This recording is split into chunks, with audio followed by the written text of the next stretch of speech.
Hello എൻ്റെ എല്ലാ മലയാളി സുഹൃത്തുക്കൾക്കും സന്ധ്യ നേരത്തെ ആർച്ച് വേൾഡിലേക്ക് സ്വാഗതം.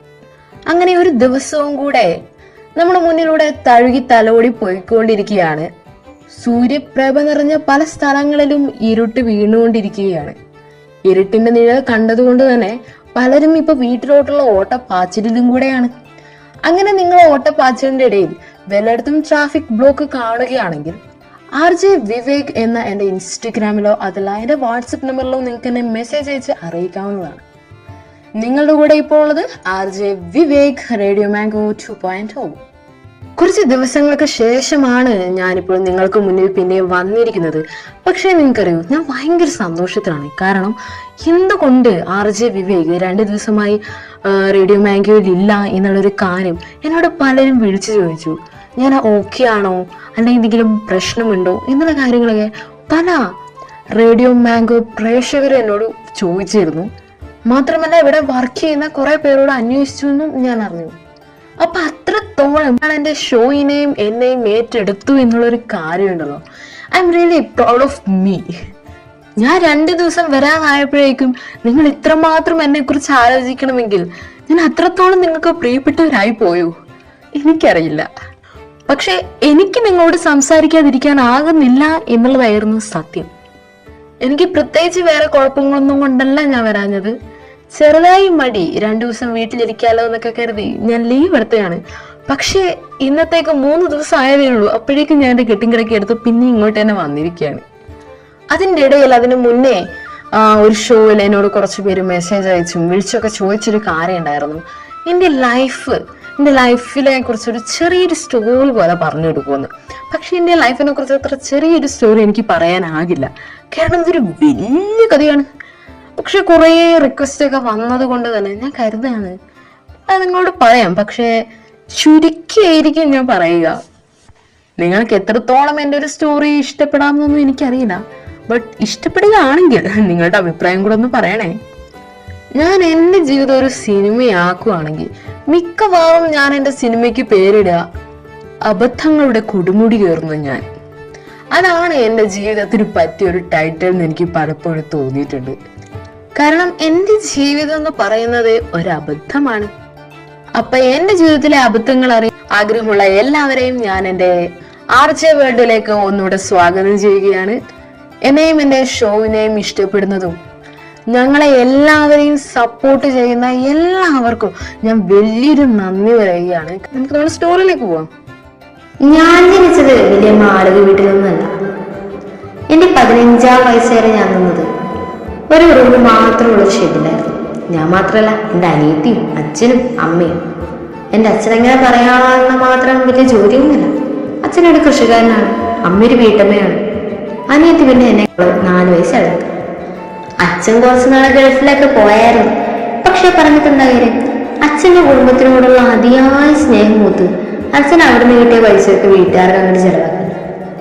പിന്നെ അച്ഛന് കുറെ കടവും കടക്കാരും അല്ലാതെ വേറൊന്നും ഇല്ലാണ്ടായി. അമ്മയ്ക്ക് അച്ഛൻ്റെ തറവാടെന്ന് പറയുന്നത് ഒരു പീഡനവുകയായിരുന്നു.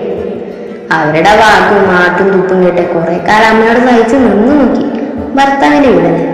പക്ഷെ പറഞ്ഞിട്ടുള്ള കാര്യം, ലാസ്റ്റ് അമ്മ മടുത്ത് ഞങ്ങളെയും കൂട്ടി ഒരൊറ്റ വരവായിരുന്നു.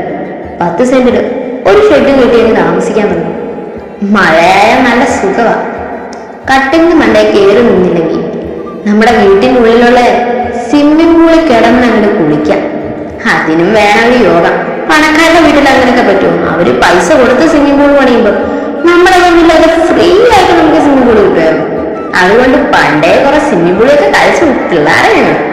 എൻ്റെ 16-ാമത്തെ വയസ്സായപ്പോഴേക്കും ഞങ്ങൾ പുതിയൊരു വീടൊക്കെ സെറ്റാക്കി. വലിയ വലുപ്പമൊന്നും ഇല്ലെങ്കിലും അത്യാവശ്യം ഞങ്ങൾക്ക് താമസിക്കാനുള്ളൊരു കെട്ടിപ്പൊക്കെ ആക്കി ഞങ്ങൾ അങ്ങോട്ടും വരും. പണ്ടേ പഠനം എനിക്കൊരു ശല്യമായിരുന്നു. പഠിക്കാൻ എനിക്ക് തീരെ ഇഷ്ടമല്ല. എങ്കിലും അപ്പനും അമ്മയും പറഞ്ഞു വിടുന്നതല്ലേ എന്ന് വിചാരിച്ച് അവർ വിശ്വസിപ്പിക്കാൻ പോയി മുഖം കാണിച്ച് തിരിച്ചു വരും. എനിക്ക് അവിടെ ഒരു പ്രണയം ഉണ്ടായിരുന്നു. ശരിക്കും പറഞ്ഞ ഞാൻ പിന്നെ എന്നും അങ്ങോട്ട് ക്ലാസ്സിൽ പോയിരുന്നതിന് വേണ്ടി മാത്രമായിരുന്നു. ഞാനൊരു മാസം കഴിയാതെ ജനിച്ച കുട്ടിയായിരുന്നു. അതുകൊണ്ട് തന്നെ എന്നെ കാണാൻ വലിയ തടിയോ നീളമോ ഒന്നും ഉണ്ടായിരുന്നില്ല. ഞാൻ 3-ാം ക്ലാസ്സിൽ പഠിക്കുമ്പോൾ എന്നെ കാണാൻ ബാലവാടി പഠിക്കുന്ന കൊച്ചിൻ്റെ അത്രയേ ഉള്ളൂ. അതായിരുന്നു എൻ്റെ അവസ്ഥ. അപ്പൊ പിന്നെ പ്രണയം ഞാനെങ്ങനെ തുറന്നു പറയും. അങ്ങനെ എനിക്കറിയാവുന്ന ഒരു കൂട്ടുകാരനോട് ഞാൻ കാര്യം പറഞ്ഞു.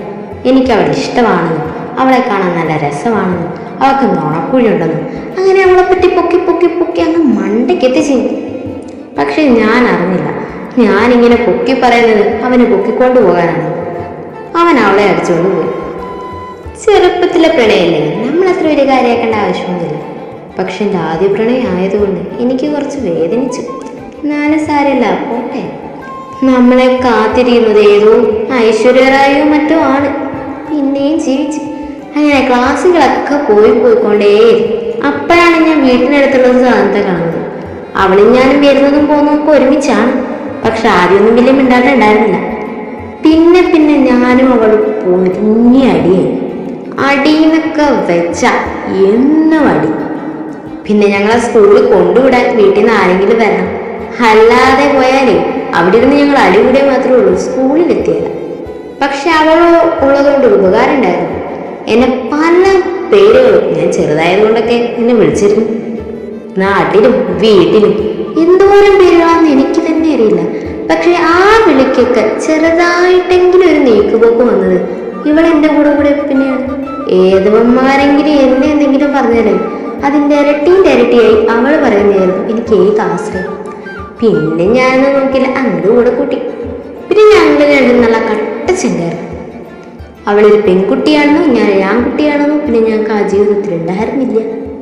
ഞാൻ എവിടെയുണ്ടോ അവിടെ അവളുണ്ടാവും, അവൾ എവിടെയുണ്ടോ അവിടെ ഞാനും ഉണ്ടാവും. എൻ്റെ വീട്ടുകാർക്ക് അവളെന്ന് വെച്ചാൽ ഭയങ്കര മതിപ്പാട്ടോ. അവളെ വീട്ടുകാർക്ക് അതേപോലെ എന്നെയും.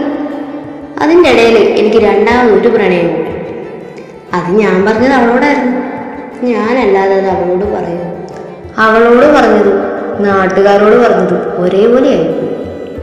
എല്ലായിടത്തും അത് അങ്ങോട്ടും പറന്നു എന്നുള്ളതാണ് സത്യം. പിന്നെ എനിക്ക് തല പൊതിച്ച് നാട്ടിൽ നടക്കാനാകാത്ത അവസ്ഥ അവളാക്കി തന്നു. ആ പ്രണയം മറ്റാരോടും ആയിരുന്നില്ല, എൻ്റെ അച്ഛൻ്റെ കൂട്ടുകാരൻ്റെ മോളോടായിരുന്നു. കഴിഞ്ഞില്ലേ, ആ കൂട്ടുകാരൻ്റെ ഭാര്യയും കൂടെ ഞാൻ അതിലൂടെ പോകുമ്പോൾ ഒരു നോട്ടുണ്ട്. പൊന്നേ കഴിഞ്ഞ്. അപ്പം തോന്നും ആ ഭൂമി വിളർന്ന് അങ്ങോട്ട് താഴോട്ട് പോയിരുന്നെങ്കിൽ എന്ന്. മാത്രമാണോ ആ പെൺകൊച്ച് നോക്കി നോട്ടമാണെങ്കിൽ സഹിക്കാനാകാത്തത്. ഇതൊക്കെ അനുഭവിക്കേണ്ടി വരുന്ന ഒരവസ്ഥയെ ഞാൻ അവൾക്കിട്ടെടുത്ത് കുറേ അടി കൊടുത്തെങ്കിലും വിടൂ, ഞാൻ അടിക്കുന്നതിനനുസരിച്ച് അവിടെ എനിക്ക് പണി തന്നുകൊണ്ടേയിരിക്കും. എൻ്റെ അനിയത്തി പോലും എന്നെങ്കിലും ഉപദ്രവിച്ചിട്ടില്ല എന്ന് ഞാൻ വീട്ടിൽ പോയി പറയും. അപ്പം വീട്ടുകാർ പറയും, നീ തന്നെ ഒപ്പിച്ചു വെച്ച പണിയല്ലേ, നീ തന്നെ അനുഭവിച്ചോ, ഞങ്ങളെന്തിനാ ഇതൊക്കെ പറയുന്നത്. എന്താ ഇനി നിനക്ക് എന്തെങ്കിലും പറയാനുണ്ടോ? എനിക്ക് പിന്നെ ഒന്നും പറയാനില്ല. എനിക്ക് പറയേണ്ടതൊക്കെ അവിടെ കഴിഞ്ഞു. പിന്നെ ഈ മാസങ്ങളും ദിവസങ്ങളും വർഷങ്ങളും അങ്ങനെ അങ്ങ് കഴിഞ്ഞു പോയി.